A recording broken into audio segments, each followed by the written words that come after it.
Bueno, pues gracias por venir a esta presentación, que nos acompaña el doctor Mario Álvarez Maestro. Bienvenidos a esta ponencia. El título es Abordaje del urólogo del cáncer genitourinario, riñón y vejiga. Está enmarcado dentro del 19º Congreso Iberoamericano de Pacientes con Cáncer, organizado por GECAR. En esta ocasión, como he comentado, contamos con la presencia del doctor Mario Álvarez Maestro, especialista en el Servicio de Urología del Hospital Universitario La Paz de Madrid, y va a ser el encargado de ofrecernos esta sesión. Hola, encantado. hola. Uy, Muchas gracias. Bueno, presento de nuevo, es el doctor Mario Álvarez Maestro, especialista en el Servicio de Urología del Hospital Universitario de La Paz de Madrid, y va a ser el encargado de ofrecernos esta interesante charla. Muchísimas gracias. Bueno, buenos días a todos. Muchas gracias. Nada más, Bueno, pues nada más, muchas gracias por haber venido, ¿vale? Bueno, yo he preparado una charla muy sencillita sobre dos de los tumores que forman parte de nuestra especialidad. Perfectamente lo sabéis, el tumor más frecuente a día de hoy en los varones es el cáncer de próstata. Ya ha superado al colon y al pulmón, pero después de ellos viene en orden de frecuencia el de la vejiga y el del riñón, ¿vale? Lo primero que quiero decir, yo sobre todo me dedico al cáncer de vejiga, dirijo la unidad de cáncer de vejiga del Hospital de La Paz y además, bueno, dirijo numerosos ensayos clínicos de los cuales soy el investigador principal, ¿vale? Lo primero que os quiero decir es que el tabaco está relacionado con los cánceres de vejiga y de riñón, no de próstata, pero sí de vejiga y de riñón, ¿vale? Cuando un paciente acude a nuestra consulta con una lesión en el riñón, lo primero que tenemos que hacer es saber si esa lesión es benigna o maligna. Por eso siempre tenemos que hacer lo que se llama un TAC, un escáner, ¿vale? Y aún así a veces tenemos dudas, o en este caso los radiólogos tienen dudas de si se trata de una lesión benigna o maligna, ¿vale? Estos son los diferentes tipos de tumores renales benignos que existen. Evidentemente esto no lo tenéis que saber, pero fijaros como a veces es complicado incluso para especialistas en radiología, ¿vale? Los tumores renales malignos representan solo aproximadamente un 3% de los tumores en adultos, pero a los tumores renales hay que tenerles mucho respeto, porque son tumores que pueden salirse del riñón y desgraciadamente a veces ya no tienen solución, ¿vale? Además, igual que en la vejiga, el tabaco es el principal factor de riesgo para el carcinoma de riñón, y existen enfermedades hereditarias que también lo provocan. Son familias sobre todo que tienen lo que se denomina la enfermedad de von Hippel-Lindau y la esclerosis tuberosa. En Estados Unidos todas estas familias están muy bien localizadas, están muy bien, las conocen en lo que se llaman los NIH, los Institutos Nacionales de Salud americanos. Aquí en España existe la Asociación de Pacientes con von Hippel-Lindau. Nosotros somos en el Hospital de La Paz servicio de referencia para estas enfermedades, ¿vale? En función del tipo de tumor que tengamos, este es el aparato urinario, y los tumores de riñón se pueden originar en las diferentes partes de ese aparato urinario, pero bueno, eso es lo menos importante para vosotros, ¿vale? Así clasificamos nosotros los tumores de riñón malignos. El más frecuente, es el células claras, ¿vale? La mayor parte de los pacientes que tienen un tumor renal maligno tienen un carcinoma de células claras. Bueno, esto sería la imagen al microscopio de estos tumores, ¿vale? Y esta enfermedad renal hereditaria que os he dicho anteriormente, fijaros que es uno de cada 40.000 pacientes, pero insisto, en España existe una asociación de pacientes con enfermedad de von Hippel-Lindau, y no solo provocan tumores de riñón, sino que también pueden afectar a la retina, al cerebelo, a la glándula suprarrenal, en fin, por eso es muy importante tenerlo en cuenta, y tiene que haber especialistas que se dedican en exclusividad para poder identificar correctamente este tipo de enfermedades, ¿vale? Lo más importante, el tipo de tumor de riñón más frecuente es el 70%, es más frecuente en varones que en mujeres, probablemente porque fumábamos más que las mujeres, pero eso ya se ha igualado. Eso ya se ha igualado, y cada vez vemos más tumores de riñón y de vejiga en mujeres jóvenes porque fuman igual que nosotros. Por eso es muy importante el evitar estos factores de riesgo, ¿vale? Y esta es otra enfermedad renal hereditaria, que es lo que se conoce como esclerosis tuberosa, que también puede provocar estos tumores renales. Simplemente lo tengáis en cuenta porque son pacientes además que tienen una serie de características muy específicas, no solo tumores de riñón, sino que pueden cursar con alteraciones en la piel, defectos en la visión, y ya desde pequeñitos, incluso en los servicios de pediatría se pueden identificar este tipo de enfermedades, ¿vale? Fijaros, esto es un ejemplo de una paciente con esclerosis tuberosa que, además de tener un tumor renal, desgraciadamente en ambos riñones, cursa con alteraciones dermatológicas muy específicas, incluso pueden tener retraso mental, epilepsia, en fin. Desgraciadamente, afortunadamente, son pocos pacientes y suelen estar identificados, pero es muy importante tenerlo en cuenta, ¿vale? Estos son otros tipos de tumores. Muchas veces el radiólogo o la radióloga, cuando tenemos la sospecha de un tumor riñón, ellos ven una masa. Fijaros cómo os he enseñado diferentes tipos de escáneres con diferentes tipos de masas. Ellos no saben qué tipo de tumor tiene ese paciente. Ellos no lo saben. Se lo imaginan más o menos por las diferentes características radiológicas que tienen estos tumores, ¿vale? Estos son otro tipo de tumores, el papilar tipo 1, papilar tipo 2, pero bueno, eso evidentemente para vosotros no tiene mucha importancia. Esto se lo digo también a los estudiantes de medicina. Desgraciadamente, existe un tumor renal que se denomina oncocitoma, que no podemos distinguir en las pruebas de imagen si es benigno o maligno. Este tumor es benigno. Muchas veces hacemos una nefrectomía parcial, quitamos un trocito de riñón, o hacemos una nefrectomía radical y el patólogo o la patóloga nos dice, cuando hemos quitado el riñón, que se trata de un oncocitoma. A día de hoy no existe ninguna forma de poder distinguirlo. El problema de este tipo de tumores es que crecen, siguen creciendo, y eso nos obliga muchas veces a quitar al riñón. Pero aún haciendo una biopsia de riñón, nos puede decir que tiene células que se llaman oncocíticas, que también existen en otro tipo de tumores renales malignos, y desgraciadamente a veces quitamos riñones o quitamos trocitos de riñón y eso es este tumor, que es un tumor renal maligno, pero insisto, es imposible de saber antes de la operación, ¿vale? Por eso, insisto, intentamos ser siempre lo más conservadores posibles y tener la mayor cantidad de información y de pruebas de imagen para poder informar al paciente, ¿vale? Afortunadamente es muy poco frecuente, porque si no, evidentemente, bueno, pues podríamos tener problemas, y como os digo, aquí es un tumor benigno y esto es muy importante tenerlo en cuenta, ¿vale? Este es el tercer tumor renal más frecuente, que es el carcinoma renal cromófobo, pero fijaros, como más o menos la imagen siempre es la misma, ¿verdad? Es una densidad diferente a un riñón sano, y eso es un poco la información que nos transmiten los radiólogos, ¿vale? Este también tumor renal, que es el cromófobo, es solo el 5% de los tumores. Existen más de 30 tipos de tumores renales. Y cada 5 años la Sociedad Internacional de Anatomía Patológica se reúne y cambian a veces los conceptos, las determinaciones, en fin, pero esos son criterios del microscopio. Nosotros, como especialistas en urología, tenemos que asegurarnos lo primero de curar al paciente y de ofrecerle el mejor tratamiento posible y el mejor apoyo para su posoperatorio, para su seguimiento en nuestras consultas, ¿vale? Desde un punto de vista médico, esto es muy importante. Al igual que hay muchos órganos que pueden tener metástasis de otros tumores, las metástasis en el riñón son absolutamente excepcionales. Es muy raro que un cáncer de colon, que un cáncer de mama, que un cáncer de próstata, que un cáncer de hígado, que un cáncer de pulmón metastatice en el riñón. Es muy raro. Al revés, el riñón tiene la capacidad de poder extenderse a otros órganos, pero es muy raro que otros tumores de otras partes del cuerpo metastaticen en el riñón. El motivo es porque el riñón tiene una cápsula que lo protege bien y muchas veces impide la llegada de...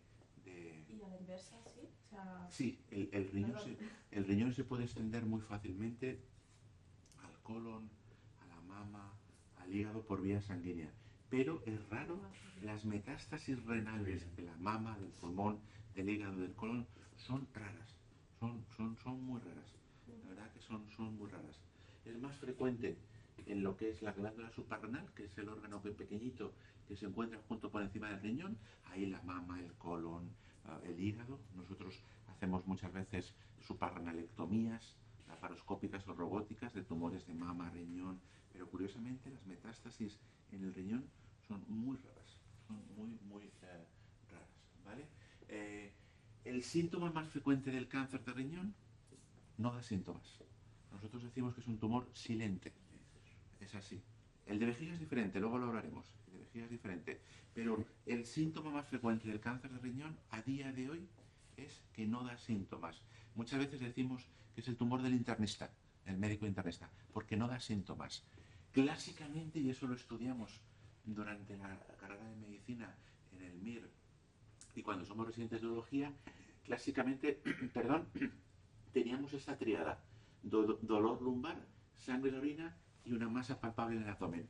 Eso hoy en día ni el 5% de los tumores de riñón, ni el 5% de los tumores de riñón presentan esa sintomatología. ¿Por qué? Porque la gente va al médico, porque la gente ante cualquier dolor se hace una ecografía, afortunadamente, o se hace un escáner en las empresas, eso es muy importante, ¿de acuerdo? Entonces, es muy raro que hoy en día un paciente debute o una paciente con dolor lumbar, sangre en la orina y masa palpable cuando se hace una exploración física en la consulta. Evidentemente, como cualquier otro tipo de tumor ya avanzado, puede provocar pérdida de peso.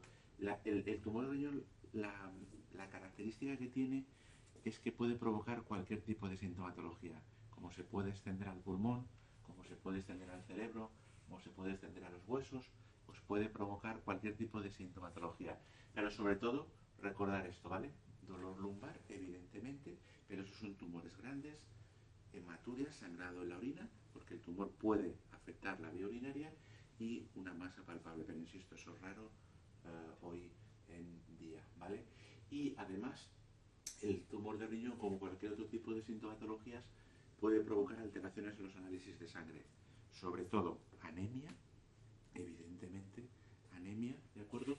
Y tiene una serie de características que puede provocar hipertensión arterial, calcio elevado en la sangre, pero bueno, insisto, eso es raro. Sobre todo, quedaros con el tema de la anemia, como cualquier otro tipo de tumor, ¿vale? Como os he dicho anteriormente, hay que hacer lo primero una ecografía. Esto sería el parénquima del riñón normal y esto sería una lesión que está creciendo, perdón, del riñón. Nunca operamos a ningún paciente solo con una ecografía, nunca. Siempre hay que hacer al menos un escáner y una resonancia magnética. Eso es absolutamente imprescindible, ¿vale? Aquí veis, por ejemplo, esa es la ecografía del tumor anterior, como tiene una lesión que sustituye en parte al parénquima del riñón, y a veces también tenemos que solicitar resonancias magnéticas, insisto, porque a veces los radiólogos tienen dudas, ¿vale? Entonces, lo veis aquí, el escáner es mucho más sensible con una ecografía y una radiografía, y la resonancia magnética en casos dudosos lo pedimos. Y aún así a veces no sabemos si se trata de un tumor renal benigno o maligno. Y desgraciadamente tenemos que hacer a veces cirugías para extirpar la lesión, ¿vale? El PET-CT, que es una versión mejorada del escáner, en el cáncer de riñón a día de hoy no tiene mucha utilidad, salvo en cáncer de riñones metastásicos, cuando hay dudas sobre si esas metástasis están respondiendo o no a las medicaciones, ¿vale? Y entonces, lo primero que tenemos que hacer, como os he dicho anteriormente, es que cuando tenemos una lesión renal, tenemos que distinguir si es benigna o maligna. Los quistes del riñón, los riñones es el órgano donde más quistes puede tener. Es muy frecuente que cualquier persona tenga quistes renales de nacimiento, tanto en los riñones como en el hígado. Entonces eso es muy importante que un paciente sepa si tiene unos quistes desde la infancia, porque eso es muy importante a la hora de hacer una buena historia clínica y de poder saber de si esa lesión es nueva, si esa lesión ha crecido o si esa lesión ya la tenía desde la infancia, ¿vale? Esto es como clasificamos los especialistas en neurología el cáncer de riñón. Evidentemente esto no es para vosotros, pero simplemente esto es lo mismo para todo tipo de tumores, desde el localizado hasta el que desgraciadamente ya se sale del riñón, ¿vale? Simplemente que lo tengáis en cuenta por si alguna vez conocéis a algún paciente que tiene un cáncer de riñón. Habitualmente 4 centímetros, habitualmente es el límite para quitar o no quitar el riñón. por debajo de 4 centímetros intentamos siempre hacer nefrectomías parciales, y por encima de esos 4 centímetros, porque desgraciadamente a veces no es posible técnicamente, ya quitamos el riñón, ¿vale? Y como cualquier tumor, el cáncer de riñón se puede extender localmente a los ganglios, que es siempre donde se extiende en primer lugar, y por vía sanguínea a otro tipo de órganos, ¿vale? El tumor de riñón tiene la característica, y es, lo vemos de vez en cuando, 3-4 casos al año en un hospital como La Paz, que es un hospital grande, tiene la característica de que se puede extender a la vena cava por vía sanguínea y forma trombos. Eso es muy típico del cáncer de riñón, ¿vale?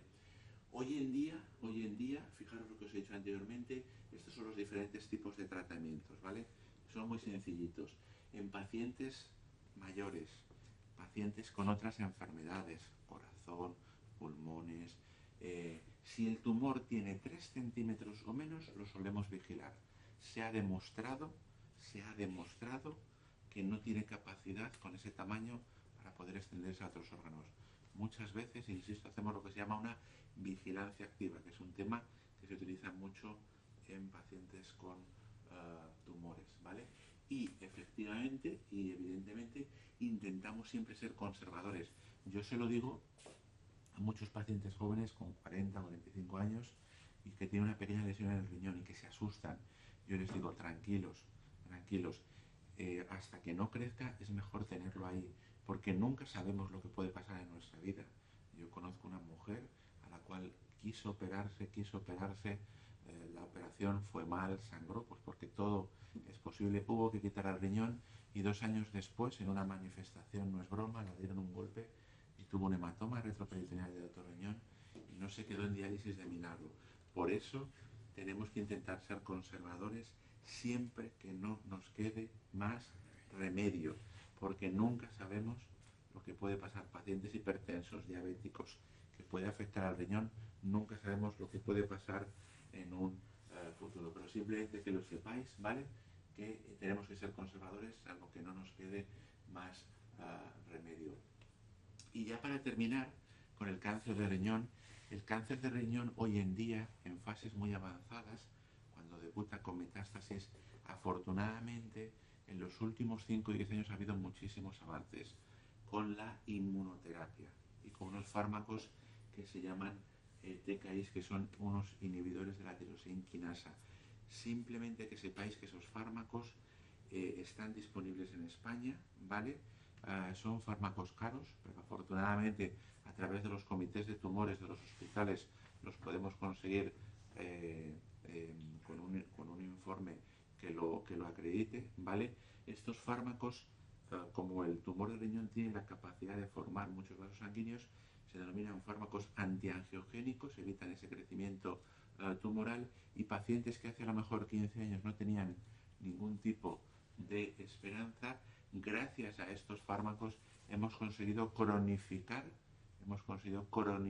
no curar, cronificar este tipo de enfermedades, ¿vale? Estos fármacos, como os he dicho, son caros.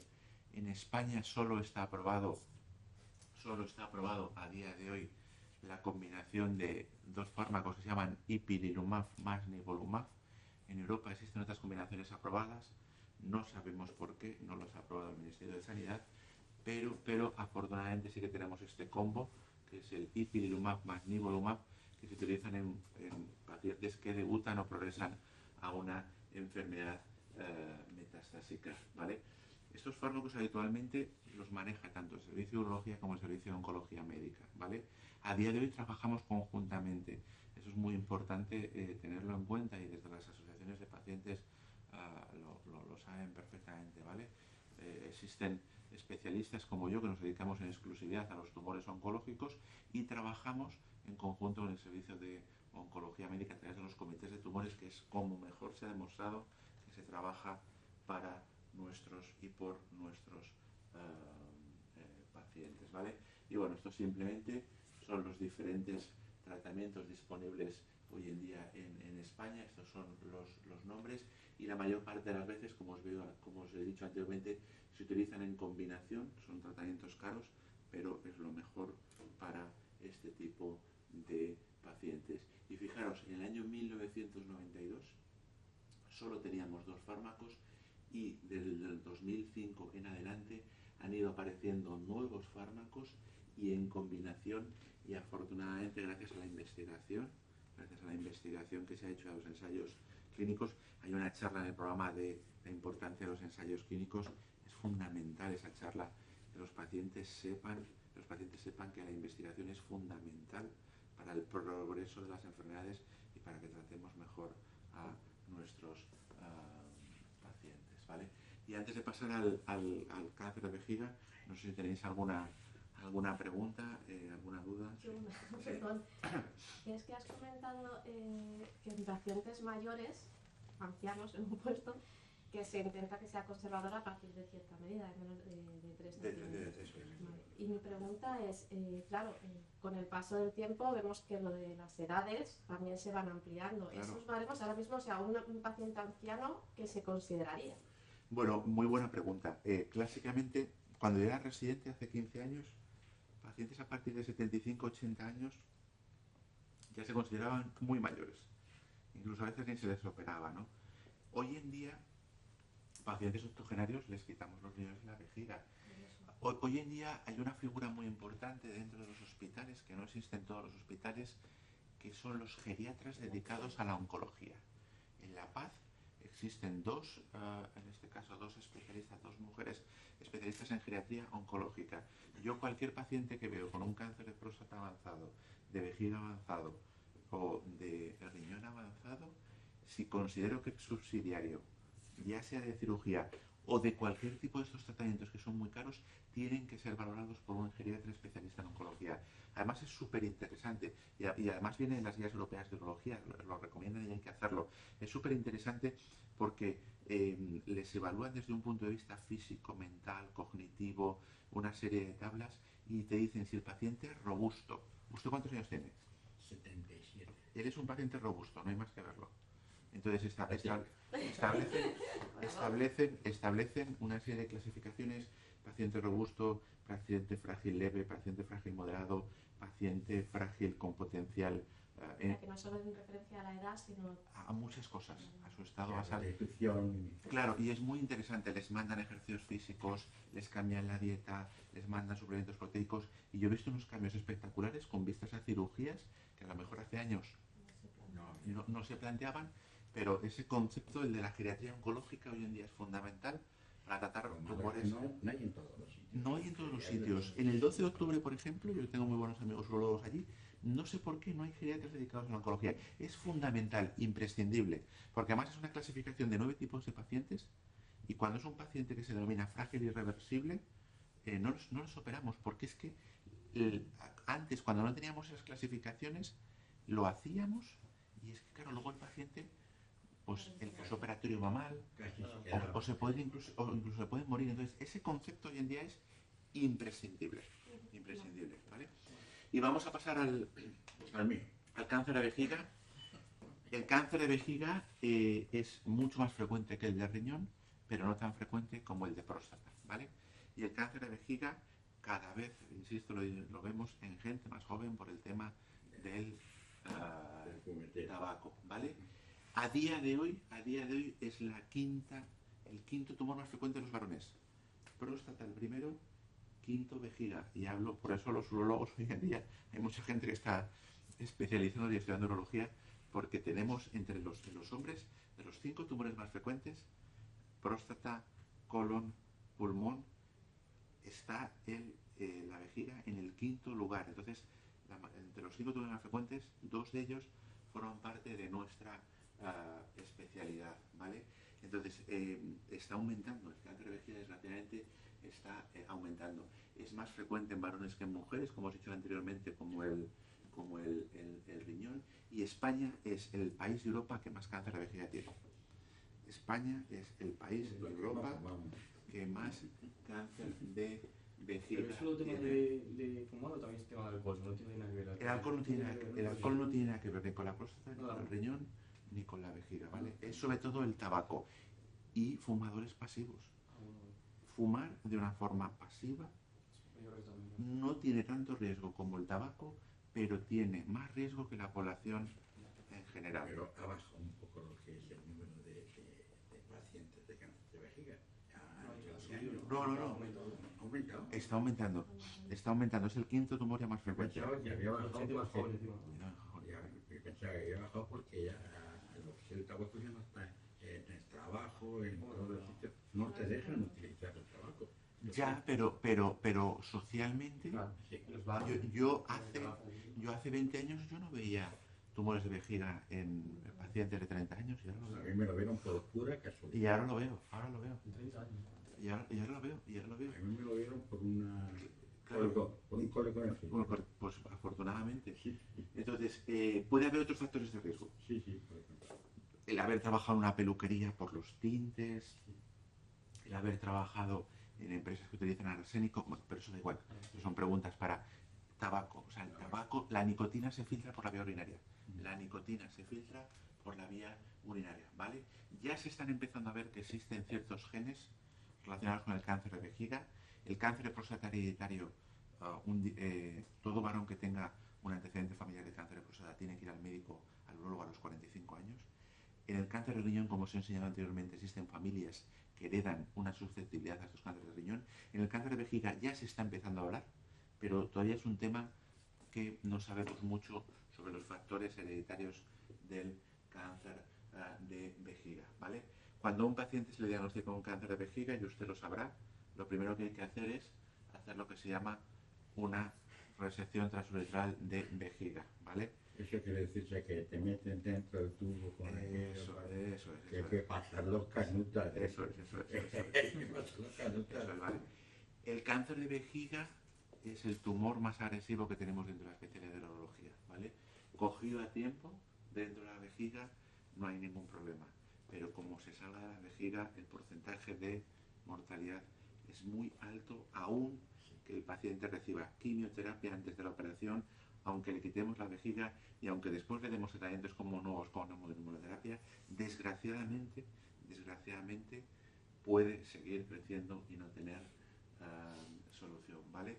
Esta operación que hacemos, que es meter una camarita dentro de la vejiga, es imprescindible por muchos motivos. No hay nada que lo sustituya a día de hoy. Tenemos que quitar ese tumor, tenemos que verlo al microscopio, hay que evaluar no solo dónde está el tumor, sino el resto de las capas de la vejiga. Insisto, eso es muy importante y por eso tienen que ser operados por gente que tenga experiencia en el tratamiento de este tipo de tumores, ¿vale? El tumor vesical más frecuente es lo que se denomina un carcinoma urotelial, no sé cuál. No, lo mío fue, ya digo, pura casualidad, no fue de principio cáncer, sino de principio te hacemos una urografía ¿Sí? para ver dónde está la piedra, que es la que te da problemas con el cólico. Y cuando descubrí el radiólogo, le toques, vete a ver al neurólogo, para que te diga más o menos lo que. Y entonces me dijo, Esteban, al primer punto, déjate el tabaco. Claro. Yo fumaba 3 paquetes diarios. Dijo, déjate el tabaco para el principio. Ya te cito para tal día, para el hospital, para operarte. Y ya te digo... ¿Dónde le operaron? En Orihuela. En Orihuela. En Orihuela. Y el urólogo que me vio, no sé si lo conocía, creo que no, era Emilio Moreno. Bueno, era un pedacico de personas, ¿verdad? Pero seguro que también tuvo un cáncer de piel. O sea, que todo está... No, evidentemente. Entonces, bueno, simplemente, igual que en el cáncer de riñón, el más frecuente en el de las drogas claras, el más frecuente en la vejiga es el carcinoma urotelial, ¿vale? Bueno, esos son diferentes Porque eran pequeños corpúsculos que se estaban... Eso es, esto es un tumor de vejiga habitual, ¿vale? Sí. Fijaros que no suelen ser muy grandes, pequeñitos. ¿vale? Suelen ser pequeñitos, pero el problema es la capacidad que tienen para afectar en profundidad dentro de la vejiga, ¿vale? Igual que os he enseñado anteriormente el cáncer de riñón, nosotros clasificamos los cánceres de vejiga en carcinoma in situ. Esto es un tumor microscópico, pero con una gran agresividad. Aunque sea microscópico, puede a veces salirse de la vejiga y a veces tenemos que quitar la vejiga, ¿vale? Lo mejor que se puede tener, no sé cuál tuvo usted, es el TA, que afecta solo a la mucosa, el T1, que afecta a la submucosa, y luego ya, cuando tenemos un T2, un T3, un T4, hay que quitar la vejiga, porque si no, el paciente se puede morir. Pero por eso el tumor de vejiga, cuanto antes se diagnostique, mucho mejor, ¿vale? El carcinoma in situ, lo que os he dicho, muy agresivo, es muy agresivo. Es un tumor que se diagnostica en las biopsias que hacemos en la vejiga, porque además de quitar el tumor, como os he dicho, hay que hacer biopsia en el resto de la vejiga. Si tenemos un carcinoma in situ, tenemos que ser muy agresivos con el tratamiento, ¿vale? Fijaros lo que os he dicho.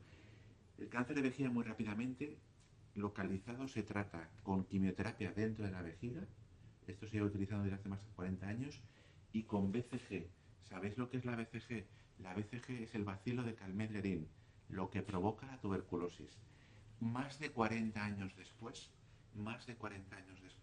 no sabemos por qué, ni aquí ni en ninguna parte del mundo, por qué la BCG, que es el bacilo atenuado, muy poquita dosis de la tuberculosis, actúa contra el cáncer de vejiga. A día de hoy, esto se publicó en el año 1976 en una revista americana que se llama Journal of Urology, lo publicó un urólogo canadiense que se llamaba Antonio Morales. A día de hoy nadie sabe por qué el bacilo que provoca la tuberculosis ataca y mata los tumores de vejiga. Nadie, y se han hecho investigaciones, nadie a día de hoy sabe por qué esto es así. Y a veces, si persiste la enfermedad, tenemos que quitar la vejiga, ¿vale? Como os he dicho anteriormente, el carcinoma vesical se divide en superficial e infiltrante. Si tenemos uno superficial, mucho mejor para el paciente. Evidentemente, el problema es si este tumor va creciendo en las diferentes capas de la vejiga, que ya, pues evidentemente, tenemos que ser más agresivos, ¿vale? Y bueno, estos son diferentes clasificaciones anatomopatológicas en función de la agresividad del tumor, que eso a vosotros os afecta menos. Y como os he dicho anteriormente, cuando tenemos un tumor mayor o igual a T2, fijaros, muerte por cáncer 50%. Hagamos lo que hagamos. Por eso es muy importante, la detección precoz del cáncer de vejiga, ¿vale? A día de hoy no existen campañas de detección precoz de cáncer de vejiga en España. Sí de próstata, de mama, de colon. ¿Por qué no existe? Pues porque el síntoma más frecuente del cáncer de vejiga, que esto sí que suelen debutarse los pacientes, a diferencia del cáncer de riñón, es la presencia de sangre en la orina. Pero claro, es imposible que cualquier persona que acudiera a la urgencia de un hospital o a un centro de salud con sangre en la orina, evidentemente no todo el mundo que tiene sangre en la orina tiene un cáncer de vejiga. Entonces, claro, sería imposible, o no, sería inabordable, mejor dicho, para el Sistema Nacional de Salud, que cualquier persona que tuviera sangre en la orina le tuviéramos que hacer todas estas pruebas, ¿vale? Pero, evidentemente, nosotros, por ejemplo, en mi hospital hemos creado el año pasado, cualquier paciente que acude a urgencias por sangre en la orina, le citamos una consulta que se llama de urgencias urológicas los lunes, y en esa consulta podemos hacer una ecografía, podemos hacer unos análisis de sangre y orina urgentes, una citología en orina, que es imprescindible para cualquier persona, y una cistoscopia. Metemos una camarita, sería la consulta, y descartamos si el paciente no. Evidentemente, esa es la mejor estrategia que podemos hacer. A diferencia del cáncer de próstata, es que en el cáncer de próstata tenemos un marcador, que se llama PSA, el antígeno específico de la próstata, que es un simple análisis de sangre. El problema es que en la vejiga y en el riñón no tenemos ningún marcador en sangre, ni en orina, de cáncer de riñón o de vejiga. Por eso no se puede hacer una campaña de detección precoz masiva de cáncer de vejiga dentro de cada a día de hoy. Sí que PSA sí que sale, ¿no? La análisis. Sí, por supuesto. Que... Claro, por supuesto. Pero por eso no se puede hacer una campaña de detección precoz, a pesar de ser el quinto tumor más frecuente en varones a día de hoy, porque no tenemos ningún marcador. Y hacer una cistoscopia cuesta más de 100 euros al Sistema Nacional de Salud. Hay que esterilizar ese aparato, se tarda aproximadamente 30 minutos en esterilizarlo si lo haces bien. Entonces, claro, por ese motivo no existe una campaña de detección precoz de cáncer de vejiga a día de hoy, ya veremos en un futuro. Y la detección precoz, no. Lo que pasa es que me llama la atención que siendo el tabaco un factor tan sumamente de riesgo, ¿por qué no se hace campaña de concienciación como con el pulmón? Pues es que eso... Perdón, Pues mira, hasta hace poco tiempo no existía tampoco una asociación de pacientes con cáncer de vejiga. A día de hoy se llama CANVAS, la Asociación de Cáncer de Vejiga. No existía hasta hace poco. Existía una asociación de pacientes ostomizados, que es interesantísimo. Tanto en cáncer de colon como en cáncer de vejiga los pacientes pueden acabar, desgraciadamente, con un estoma en el abdomen y orinar o hacer las heces por el abdomen el resto de su vida. No existía hasta hace poco. Yo creo que vamos a ir en ese sentido evolucionando, ¿no? Vamos a ir evolucionando. Pero, a ver, todo el mundo sabe que el tabaco perjudica, lo pone claramente a la salud, pero la gente sigue fumando. Yo tengo pacientes que les he quitado la vejiga y siguen fumando. Evidentemente, yo a casi todos los pacientes que veo con cáncer de vejiga y fuman, les mando al neumólogo o les mando al médico de familia para que intenten dejar de fumar. Pero desgraciadamente es una droga, no nos engañemos. Y también es una convicción, ¿eh? Claro, si estás convencido de que es malo, lo dejas. Lo que pasa es que muchas veces, un cigarro... No, muchas veces mi sensación es que mucha gente se refugia en el tabaco. Con situaciones de estrés, es como una válvula de salida, ¿no? Porque si no la gente no fumaría, ¿no? Claramente lo dice, que puede matar, que provoca. Pero ¿por qué la gente sigue fumando? Bueno, pues porque cada persona es diferente. El ser humano, pues todos tenemos, ¿verdad?, nuestras habilidades y nuestras fortalezas, ¿no? Evidentemente, ¿no? Te decía antes eso porque yo he sido maestro durante, estoy jubilado, más de 50 años. Y entonces, antes, se podía fumar en la clase. Sí. Y entonces, ya. Bueno, pero si es que en la puerta de los hospitales, que es una vergüenza, hay tanto pacientes como médicos, bueno, personal sanitario. Personal sanitario. Están atendiendo y... Insisto, personal sanitario, pues pueden ser médicos, enfermeras, auxiliares, lo que sea. Me da igual, técnicos de laboratorio, fumando en la puerta del hospital. Luego es una cuestión de cultura, es una cuestión de educación, más que de... Han ido prohibiendo cosas dentro y así está aumentando los Eso es. Entonces, la mayor parte de los tumores de vejiga sí que provocan sangrado en la orina. Eso sí que hay que tenerlo en cuenta, ¿vale? Siempre hay que hacer una ecografía, al igual que en el cáncer de riñón.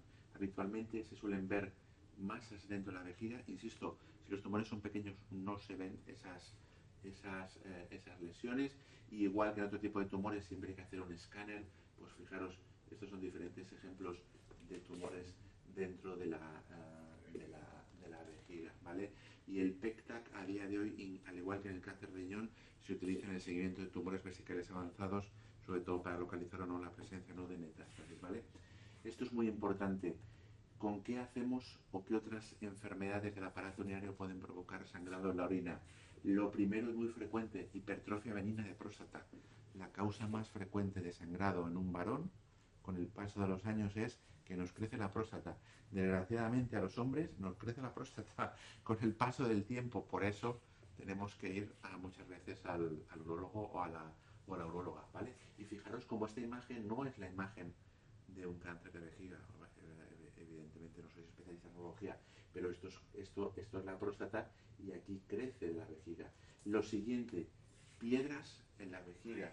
No es infrecuente tener piedras en el riñón o piedras en la vejiga. Hay muchos hombres que van años orinando mal, afortunadamente cada vez menos porque van antes al urólogo, y se forman piedras en la vejiga porque esa orina se queda acumulada en la vejiga y esto es el diagnóstico diferencial. Y a veces pues tenemos también quistes dentro de la vejiga, lesiones dudosas, pero sobre todo piedras y el crecimiento benigno de la próstata con la edad, que es muy frecuente en los varones. El pronóstico depende, como cualquier tipo de tumor, del grado histológico, la agresividad tumoral, en fin, una serie de características, y cada vez empezamos ya a hablar de genes relacionados con el cáncer de vejiga. Por eso hay mucha gente que fuma y tiene tumores, pero también hay otras personas que fuman y no tienen tumores. Probablemente en los genes llevamos la predisposición a desarrollar o no ciertos tipos de tumores, ¿vale? Y los puntos clave de este tipo de operaciones, como os he dicho, es quitar a través de una camarita que introducimos por la uretra de un hombre o una mujer, quitar ese tumor y estadificarlo muy bien en qué estadio de la enfermedad se encuentra, ¿vale? Ya para terminar, simplemente deciros que a veces tenemos que quitar la vejiga. Esto es una pieza macroscópica de una vejiga.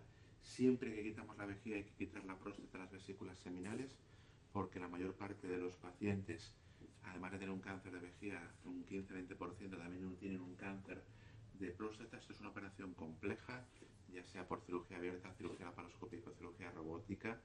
En cada servicio de urología suelen hacer solo 2 o 3 personas. Nosotros en mi hospital solo la hacemos a día de hoy 2 personas porque son cirugías de 5 o 6 horas y hay que tener mucha experiencia y ganar experiencia con el paso de los años para ofrecer evidentemente una calidad a nuestros pacientes, ¿vale?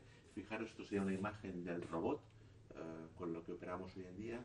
Una vez que hemos quitado la vejiga y la próstata, tenemos que quitar los ganglios de los vasos ilíacos. Los vasos ilíacos son los vasos que van a los miembros inferiores, a las piernas. Por eso hay que tener mucha experiencia a la hora de hacer este tipo de operaciones. Y una vez que quitamos esa vejiga, simplemente existen 2 formas de que el paciente o la paciente pueda volver a orinar.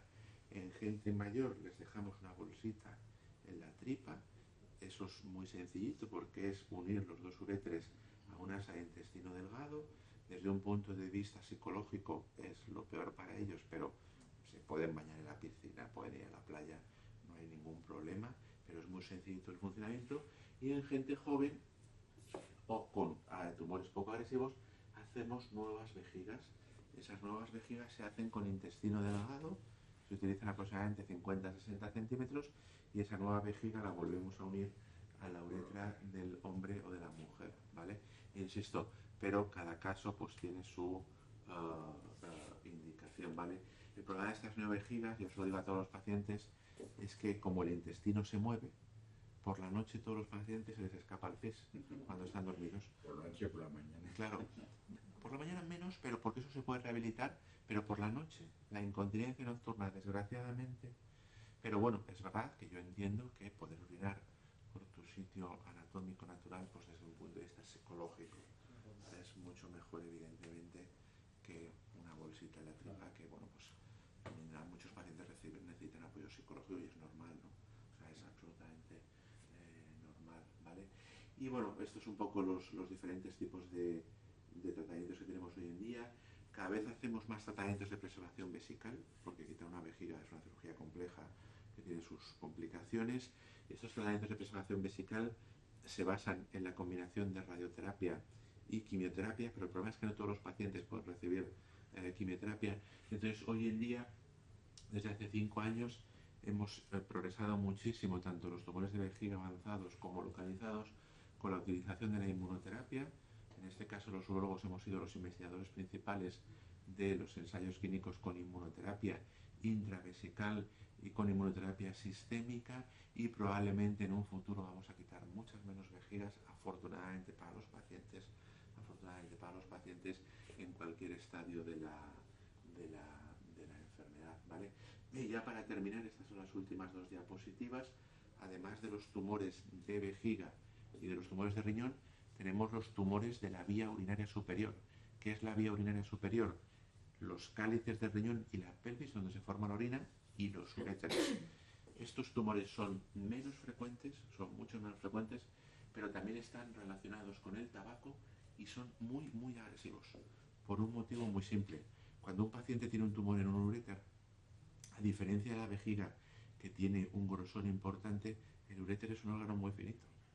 El uréter es un órgano muy finito. La probabilidad de que ese tumor se extienda es grandísima, porque el uréter tiene la mucosa, la submucosa, la muscular, que es muy finita, a diferencia de la vejiga, y un poquito de grasa alrededor del uréter. La probabilidad de que ese tumor se extienda es, y en poco tiempo, muy, muy elevada. Es verdad que la mayor parte también debutan con sangrados, ¿vale? Pero, ojo, que estos tumores son poco frecuentes, pero son muy, muy agresivos. Y el tratamiento va desde introducir una camarita por el uréter para llegar al uréter o al riñón y quitar ese tumor, pero la mayor parte de las veces, desgraciadamente, tenemos que quitar el riñón y todo el uréter hasta su entrada en la vejiga.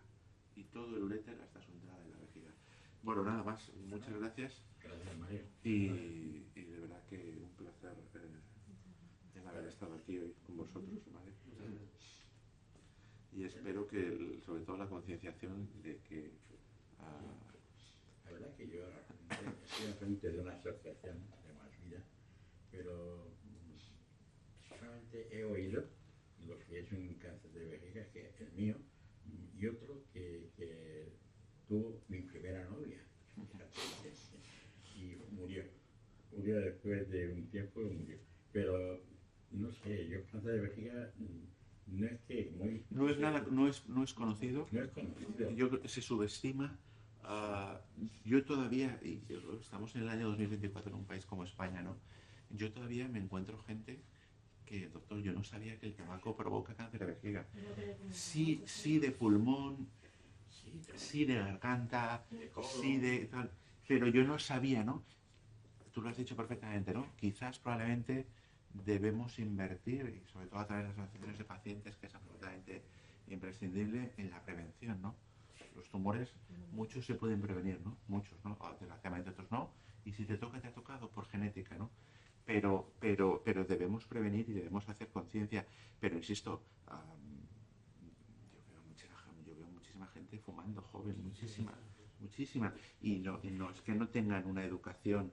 No estamos en la España de la transición, o sea, todo el mundo tiene, pero bueno, por lo que sea, culturalmente, pues desgraciadamente es difícil, ¿no?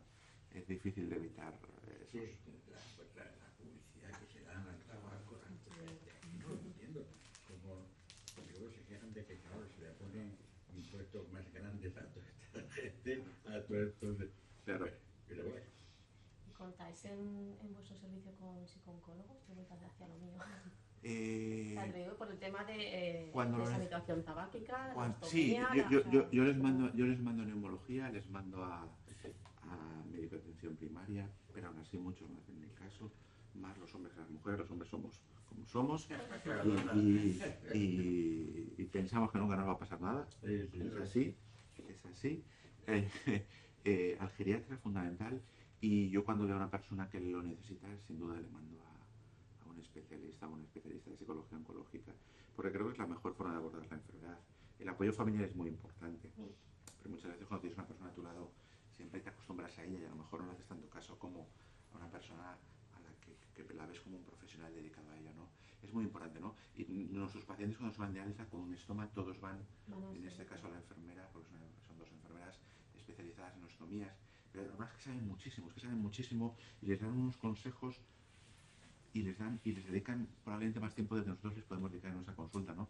Todo esto también es muy importante, ¿no? El tiempo para el paciente, eso es fundamental, ¿no? Que el paciente se sienta apoyado, que el paciente se sienta respaldado, que tenga... todo esto es fundamental. Ahí estamos nosotros, Claro. El paciente va a buscar que hablar, charlar y apoyar, ¿no? Claro. Sin duda. Pues nada. De verdad que muchísimas gracias. Ha sido para mí. Me has dejado muy claro.